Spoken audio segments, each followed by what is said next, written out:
শুধু একটা মেয়েকে এক চিলতে সিঁদুর পরিয়ে দিলেই একটা যোগ্য স্বামী যায় না।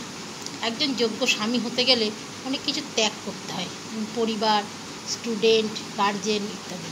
আমি বিয়ের আগে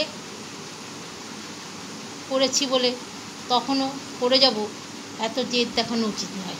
বাড়ির স্ত্রী বা ওই মেয়েটা তার পরিবার ছেড়ে তোমার কাছে এসছে, সে যদি সব ছাড়তে পারে তুমি কেন পারবে না? স্ত্রীকে শিক্ষা দেওয়ার জন্য স্টুডেন্টদের গার্জেনদের সঙ্গে প্রেম প্রীতের গল্প জমানো, ফোনে গল্প করছি, বাড়িতে ঢোকার পরামর্শ দিয়ে গল্প জমাচ্ছি, স্টুডেন্টের সঙ্গে প্রেম প্রীতের গল্প করছি, ইচ্ছাকৃত দেরি করে ছাড়ছি যাতে ফোনে ওই প্রেমিকের গলা পাই, তারপর ফোন করলে ছাড়ছি।